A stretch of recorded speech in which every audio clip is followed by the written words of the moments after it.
속보라는 단어가 과장이 아닌 순간이 있다. 지금 전 세계 항공업계가 이해하지 못한 채 동시에 고개를 들고 있는 지점이 바로 그 순간이다. 한국의 울릉도, 백령도, 흑산도 지도에서 확대하지 않으면 찾기조차 어려운 작은 섬들이다.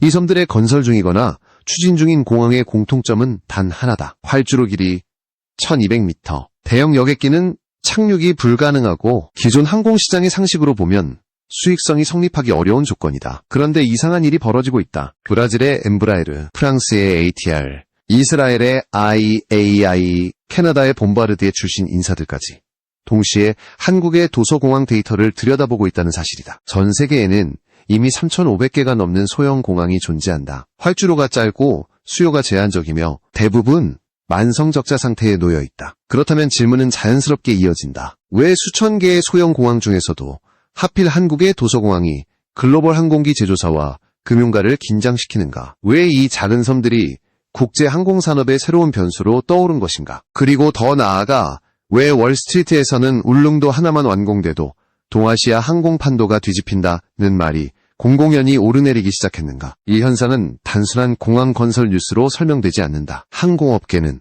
언제나 숫자로 움직이는 냉정한 세계다. 감성이나 국가 이미지가 아니라 수요, 운항 조건, 수익 구조, 그리고 장기시장 확장성으로 판단한다. 그런 세계에서 한국의 1200m 활주로는 오히려 비정상적인 선택처럼 보인다. 더 긴 활주로를 만들 수도 있었고 기존 해상교통에 의존할 수도 있었다. 그런데도 한국은 가장 까다롭고 가장 제한적인 조건을 스스로 선택했다. 이것이 첫 번째 이상 징후다. 두 번째 이상 징후는 속도다. 항공산업은 보통 10년 단위로 움직인다. 공항 하나를 기획하고 완공하는 데에도 수년이 걸린다. 그러나 한국의 도서공항 프로젝트는 이례적으로 빠르게 진행되고 있다. 울릉도 공항은 산을 깎아 만든 인공평지 위에 건설되었고 단기간에 공정률이 급속도로 올라갔다. 이는 단순한 토목공사의 문제가 아니다. 항공기 운항 조건, 접근 각도, 풍향, 안전 기준을 모두 동시에 충족해야 하는 고난도 작업이다. 그럼에도 불구하고 계획은 지연되지 않았고 수정도 최소화됐다. 세 번째 이상 징후는 반응이다. 보통 소형 공항은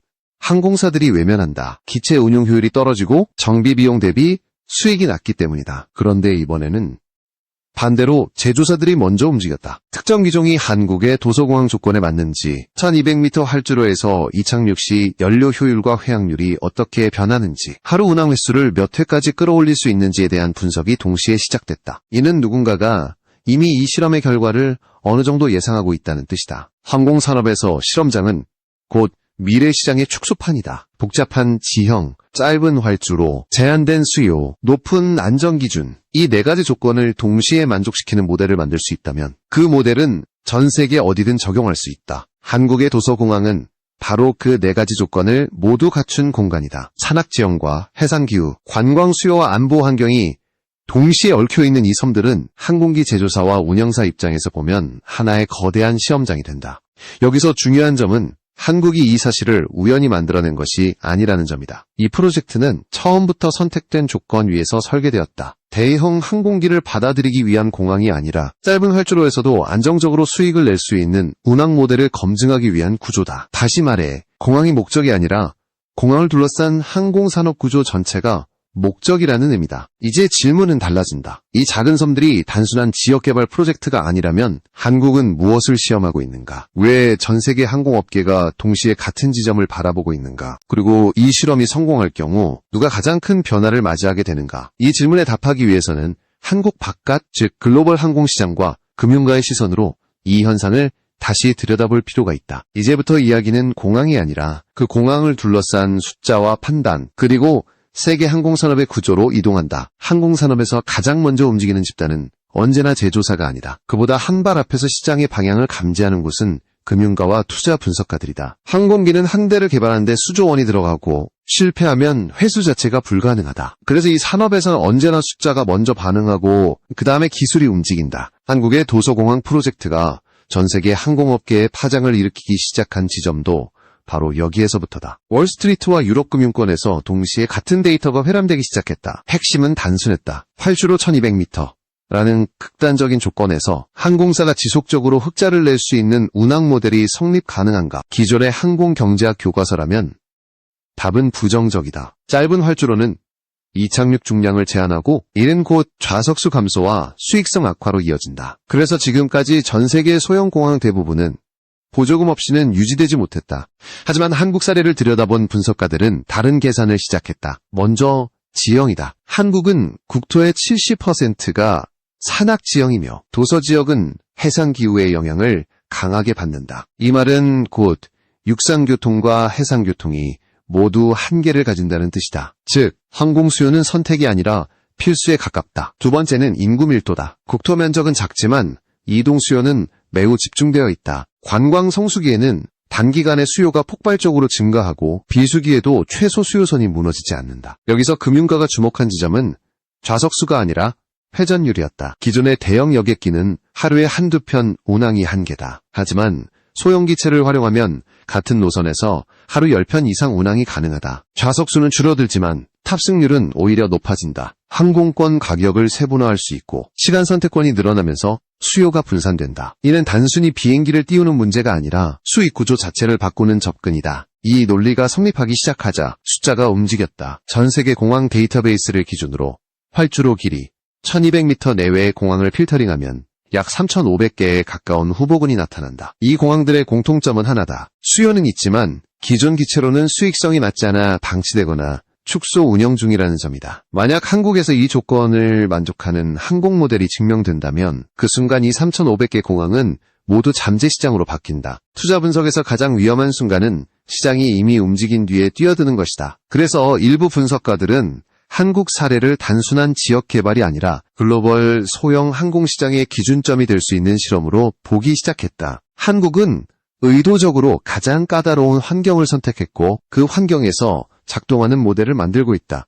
이는 곧 다른 어떤 국가보다 먼저 실패와 성공 데이터를 확보할 수 있다는 의미다. 또 하나의 중요한 요소는 국가의 태도다. 대부분의 나라에서 소형 공항은 지방정부의 부담으로 남는다. 하지만 한국에서는 중앙정부 차원의 장기 로드맵 안에 포함되어 있다. 이는 항공산업을 단기 수익이 아닌 장기 전략 산업으로 바라보고 있다는 신호다. 금융가는 이런 신호에 민감하다. 정책의 일관성과 지속성이 담보될 때만 장기 투자가 가능하기 때문이다. 결국 월스트리트에서 오르내리기 시작한 질문은 하나로 수렴된다. 한국은 왜 굳이 가장 어려운 조건을 선택했는가? 그리고 그 선택이 성공할 경우 누가 그 과실을 가져가게 되는가? 이 질문은 자연스럽게 한국의 항공기술력으로 이어진다. 짧은 활주로에서 안정적으로 운항하려면 단순히 공항만으로는 부족하다. 그 조건을 견딜 수 있는 항공기를 만들 수 있어야 한다. 이제 시선은 공항에서 기체로 옮겨간다. 한국이 이미 보유하고 있는 항공기술, 그리고 그 기술이 어디까지 확장될 수 있는지가 다음 이야기의 핵심이 된다. 짧은 활주로에서 안정적으로 이착륙할 수 있는 항공 모델을 논하기 위해서는 결국 기술의 출발점으로 돌아가야 한다. 항공산업에서 기술은 축적의 결과다. 하루아침에 만들어지지 않고 하나의 기종을 완성하기까지 수많은 실패와 수정이 반복된다. 그래서 글로벌 항공업계는 한국의 도서공항 프로젝트를 보면서 자연스럽게 한 가지 질문을 던지기 시작했다. 한국은 과연 이 실험을 감당할 만한 기술적 기반을 갖추고 있는가? 이 질문에 대한 답은 공항이 아니라 공장에서 찾을 수 있다. 한국의 항공산업은 오랫동안 조용히 축적되어 왔다. 외부에서 보기에 한국은 반도체와 자동차의 나라였지만 그 이면에서는 항공기 구조 설계와 복합 소재, 항전 시스템에 대한 경험이 꾸준히 쌓이고 있었다. 그 상징적인 결과물이 바로 FA50이다. 이 기체는 단순한 훈련기가 아니라 실전 배치와 수출을 통해 국제 기준을 통과한 플랫폼이다. 여러 국가의 공군이 실제 운용하고 있다는 사실은 이 항공기가 단순한 시제품이 아니라 검증된 체계라는 점을 증명한다. FA50이 중요한 이유는 성능 그 자체보다도 개발 과정에서 축적된 경험 때문이다. 고속 기동을 위한 공기역학 설계, 경량화를 위한 복합 소재 적용, 혹독한 환경에서도 작동해야 하는 항전 장비 통합, 이 모든 요소는 전투기와 민항기 사이의 경계를 넘나드는 핵심 기술이다. 항공기라는 물체는 군용이든 민간용이든 하늘을 나는 방식 자체는 동일하다. 차이는 목적과 인증 기준일 뿐이다. 이 축적 위에서 등장한 것이 KF-21이다. 이 기체는 한국 항공산업의 방향성을 단적으로 보여준다. 단순한 조립이나 라이선스 생산이 아니라 구조 설계부터 시스템 통합까지 주도적으로 수행한 사례다. 고속 비행 환경에서의 안정성, 레이더 반사 면적을 고려한 형상 설계, 복합 소재의 대규모 적용. 이러한 기술은 단기간에 확보할 수 있는 것이 아니다. 수천 시간의 시험 비행과 데이터 축적이 필요하고 그 과정에서 실패를 감내할 수 있는 산업 생태계가 뒷받침되어야 한다. 항공업계 전문가들이 주목한 지점은 바로 여기였다. 전투기를 설계하고 양산할 수 있는 국가는 원칙적으로 민항기 개발의 기술적 문턱을 이미 넘은 상태라는 점이다. 미국의 보잉도 군용 폭격기에서 출발했고 유럽의 에어버스 역시 군수산업 컨소시엄에서 시작했다. 항공산업의 역사에서 민항기와 군용기의 경계는 기술적으로 분리된 적이 거의 없다. 한국 역시 같은 궤적 위에 서 있다는 평가가 나오기 시작한 이유다. 짧은 활주로 운항은 단순히 이착륙 거리의 문제가 아니다. 기체 중량 분배, 날개 형상, 엔진 추력 관리, 제동 시스템까지 모든 요소가 정밀하게 맞물려야 한다. 특히 반복적인 단거리 운항에서는 기체의 피로도와 유지 비용이 수익성을 좌우한다. 이 영역은 오히려 전투기 개발 경험이 큰 강점으로 작용한다. 짧은 활주로, 급격한 기동, 높은 신뢰성을 전제로 설계된 군용 항공기의 철학은 이 때문에 글로벌 항공업계는 한국의 도서공항을 단순한 인프라 프로젝트로 보지 않는다. 그들은 이 공항이 어떤 항공기를 불러들이는지를 보고 있다. 그리고 더 나아가 한국이 결국 어떤 기체를 직접 만들려는지를 주시하고 있다. 공항은 무대에 불과하다. 진짜 시험 대상은 그 무대 위에 올라설 항공기다. 이제 흐름은 명확해진다. 공항이 먼저 만들어지고 그 공항에 맞는 항공기가 등장하는 것이 아니다. 항공기를 만들 수 있는 기술이 먼저 축적되었고 그 기술을 검증하기 위한 가장 극단적인 무대가 도서공항이라는 결론에 이른다. 이 관점에서 보면 한국의 선택은 무모한 도전이 아니라 계산된 실험에 가깝다. 다음 단계에서 살펴봐야 할 것은 이 실험이 겨냥하고 있는 시장이다. 한국의 도서공항은 국내 수요만을 위한 것이 아니다. 그 너머에는 전 세계 소형 공항과 항공사들이 공통으로 안고 있는 문제, 그리고 그 문제를 해결할 수 있는 틈새 시장이 존재한다. 항공산업에서 가장 큰 기회는 언제나 대형 시장이 아니라 방치된 시장에서 나온다. 전 세계 항공사들이 이미 포화 상태인 중대형 여객기 시장에서 치열하게 경쟁하는 동안 상대적으로 주목받지 못한 영역이 있다. 바로 좌석수 20석에서 70석 사이, 그리고 활주로 1200m 내외라는 극도로 제한된 조건을 전제로 하는 초소형 항공기 시장이다. 이 시장은 오랫동안 애매한 영역으로 취급돼 왔다. 너무 작아서 대형 제조사들이 적극적으로 뛰어들기엔 수익성이 낮고 그렇다고 완전히 무시하기엔 수요가 꾸준히 존재하기 때문이다. 한국의 도서공항 프로젝트는 바로 이 애매한 영역을 정면으로 겨냥하고 있다. 울릉도와 같은 섬의 연간 관광객 수요를 단순히 숫자로만 보면 대형 여객기를 투입할 이유가 없다. 하지만 하루 단위로 쪼개서 보면 이야기가 달라진다. 특정 시간대에 수요가 몰리는 대신 하루 전체에 걸쳐 고르게 분산된 이동 수요가 존재한다. 이는 좌석수가 많은 항공기보다는 자주 뜨고 자주 내릴 수 있는 소형 기체의 유리한 구조다. 기존 항공사들이 이 영역을 꺼려온 이유는 분명하다. 소형 항공기는 좌석당 단가가 높고 정비 비용 비중이 크며 파일럿과 승무원 운용 효율이 떨어진다. 특히 프로펠러 항공기는 소음과 진동 문제로 승객 선호도가 낮아지고 비행시간도 길어져 경쟁력이 약화된다. 이 때문에 많은 소형 공항 노선은 정부 보조금에 의존해 겨우 유지되는 상태였다. 그러나 한국 사례에서 금융가와 항공업계가 주목한 변화는 속도와 빈도다. 짧은 활주로에서도 이착륙이 가능한 소형 제트기가 등장할 경우 상황은 완전히 달라진다. 프로펠러기보다 빠르고 조용하면서도 대형 제트기보다 훨씬 낮은 중량과 운영비를 갖춘 기체가 있다면 하루 운항 횟수를 대폭 늘릴 수 있다. 이는 좌석수 감소를 빈도 증가로 상쇄하는 구조다. 여기서 중요한 것은 표준화 가능성이다. 울릉도만을 위한 항공기라면 산업적 의미는 크지 않다. 하지만 전 세계에 동일한 조건을 가진 공항이 수천 개 존재한다면 이야기는 달라진다. 노르웨이의 피요르 지역, 그리스의 섬들, 일본 오키나와 외곽, 캐나다 북부, 알래스카까지.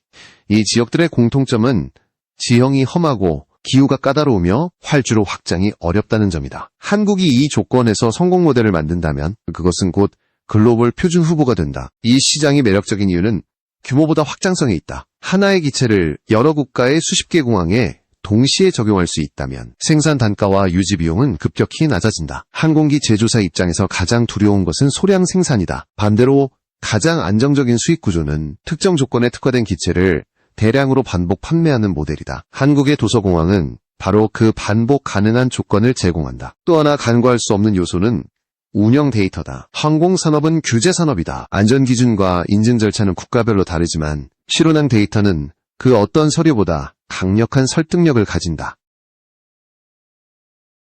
한국의 도서공항에서 축적되는 이착륙 기록, 기상대응 데이터, 폐항률과 정시성 지표는 그대로 글로벌 항공사와 규제 당국의 참고 자료가 된다. 이 데이터는 결국 한국이 겨냥하고 있는 것은 자산이다. 단순한 틈새 시장이 아니다. 수익성 문제로 방치되어 온 전 세계 소형 공항 산업 전체를 재정의하려는 시도다. 공항 하나, 항공기 한 대의 문제가 아니라 소형 항공 노선이 살아남을 수 있는 구조 자체를 다시 설계하는 작업이다. 이 실험이 성공할 경우 가장 큰 변화를 맞이하는 것은 한국이 아니라 지금까지 이 시장을 외면해온 기존 항공산업일 가능성이 크다. 이제 남은 질문은 하나다. 이러한 산업적 계산 뒤에 한국이 동시에 고려하고 있는 또 다른 요소는 무엇인가? 도서공항이 단순한 경제 논리를 넘어서는 이유, 그리고 이 프로젝트가 안보와 전략의 영역으로 확장되는 지점이 다음 이야기의 핵심이 된다. 도서공항을 둘러싼 이야기가 경제와 산업의 영역에서 멈췄다면 한국의 선택은 여기까지 오지 않았을 것이다. 울릉도, 백령도, 흑산도라는 지명은 단순한 관광지가 아니라 지리적으로 매우 민감한 위치에 놓여 있다. 이 섬들은 모두 한반도의 끝에 자리하고 있으며 주변 해역은 동북아 안보 지형의 최전선과 맞닿아 있다. 이 지점에서 도서공항은 더 이상 교통 인프라만으로 설명되지 않는다. 먼저 백령도를 보자. 이 섬은 서해 최북단에 위치해 있으며 북한과의 거리는 약 90km에 불과하다. 중국과의 거리도 200km 이내다. 이 말은 곧 이 지역이 평시에는 민간인의 생활 공간이지만 유사시에는 전략적 요충지로 전환될 수 있다는 뜻이다. 흑산도 역시 마찬가지다. 남해와 서해가 만나는 해상교차로에 위치한 이 섬은 동중국해와 태평양을 오가는 해상교통로를 감시하기에 유리한 지점이다. 국제적으로 공항은 언제나 이중적 성격을 가진다. 평시에는 민간교통과 물류의 거점이지만 비상 상황에서는 군사적 활용이 가능하도록 설계된다. 이것은 특정 국가만의 전략이 아니라 항공 인프라를 보유한 거의 모든 나라가 공유하는 기본 개념이다. 활주로, 길이, 포장 강도, 접근 각도, 주변 지형은 모두 민간과 군용의 경계를 넘나드는 기준 위에서 설계된다. 한국의 도서공항이 주목받는 이유는 바로 이 지점에서 드러난다. 짧은 활주로라는 제한은 단점이 아니라 선택이다. 대형 군용 수송기나 폭격기를 상시 배치하기 위한 공항이 아니라 필요할 경우 빠르게 전환 가능한 거점으로서의 역할을 염두에 두고 있기 때문이다. 이는 과도한 군사화를 피하면서도 전략적 유연성을 확보하는 방식이다. 또 하나의 핵심 요소는 접근성과 지속성이다. 섬 지역의 안보는 단기간의 병력 투입보다 평시의 지속적인 접근과 관리가 훨씬 중요하다. 항공편이 안정적으로 운항되면 인구 유입이 늘고 물류와 통신이 활성화되며 자연스럽게 국가의 관리 역량이 강화된다. 공항은 단순한 시설이 아니라 국가 존재감을 일상적으로 드러내는 장치가 된다.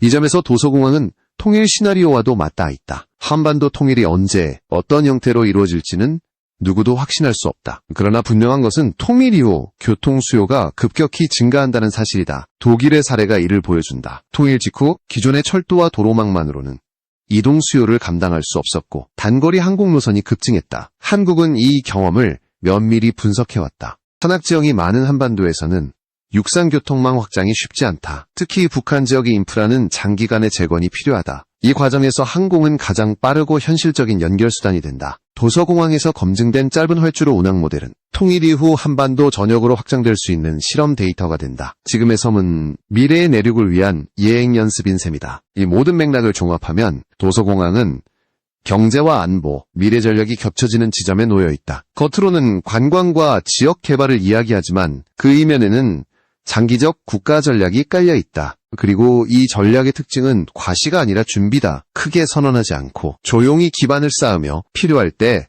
즉각 전환할 수 있는 구조를 만드는 방식이다. 이제 마지막으로 남은 질문은 하나다. 이 모든 계산과 준비가 실제로 어떤 결과를 만들어낼 수 있는가? 그리고 세계 항공산업은 이 조용한 실험을 어떻게 받아들이게 될 것인가? 이야기는 이제 결론을 향해 나아간다. 모든 실험은 결국 하나의 질문으로 귀결된다. 이 실험이 성공했을 때 무엇이 바뀌는가? 한국의 도서공항 프로젝트 역시 마찬가지다. 지금까지의 흐름을 종합하면 이 사업은 공항 건설도 아니고 단순한 지역 개발도 아니다. 그것은 항공산업의 오래된 전제를 하나씩 해체하고 다시 조립하는 과정에 가깝다. 전 세계 항공산업은 오랫동안 하나의 공식을 전제로 움직여왔다. 활주로는 길수록 좋고 항공기는 클수록 효율적이며 노선은 수요가 충분히 모일 때만 성립한다는 공식이다. 이 공식은 대형 허브공항과 대형 항공사 중심의 성장 모델을 만들어냈고 그 결과 수많은 소형 공항과 지역 노선은 구조적으로 소외됐다. 한국의 도서공항은 이 공식을 정면으로 거스른다. 가장 짧은 활주로, 가장 제한적인 조건, 가장 불리해 보이는 환경에서 출발한다. 하지만